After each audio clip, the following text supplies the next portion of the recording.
This is their schedule coming up. They've got 3 Tests, 5 ODIs and 1 T20 against the West Indies in their adopted home of the UAE. That series, incidentally, might include a day-night Test match.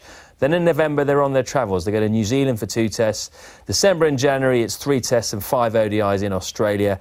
And they come back here in June 2017 for the ICC Champions Trophy. Now, Wasim, Zimbabwe played 2 T20s and 3 ODIs, didn't they, last year? The first international cricket since 2009. How did they go down? It was incredible. I mean, every game was packed. It was 35, 40 degrees. People waited for 3-4 hours in the queues. The whole Lahore was there. It was a very, very festive atmosphere.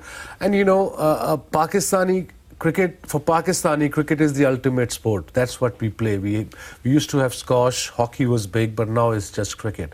And all these youngsters, they have been starved of cricket, and seeing their heroes playing in front of them. I remember when I was young, I saw Graham Gooch, Alan Border, Viv Richards in actual test match in Gaddafi Stadium. I witnessed it myself when I was in class 8 and 9, and that was a massive inspiration for me to represent my country. So these guys, youngsters, now the young generation of our country, they don't see them, they only see them on television, and that's a big, big drawback for Pakistan cricket. And I think that's why, as a nation, as a cricketing nation, we are struggling to produce quality players, because we don't put so much effort into our first-class structure.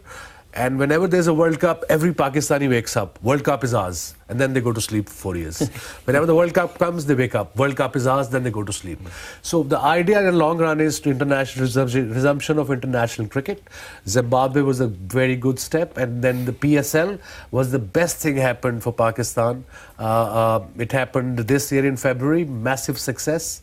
67% of the Pakistani watched that event out of 200 million. 67% of the population watched the PSL. It was the second most most watched event by the Pakistanis in the history of Pakistan. Wow. And this year is happening in February as well. 5 teams. So the cricketers are learning a lot. All these youngsters who are rubbing shoulders with the greats of the modern game, like Shane Watson, Andre Russell, Brendan McCullum, all these guys were in PSL, and you know, seeing them, what they do, their routine, their food habits, their training routine, and they've learned a lot. It's, you know, positive ways. So I think the sooner the cricket comes to Pakistan, if things are better, the cricket will flourish in our country.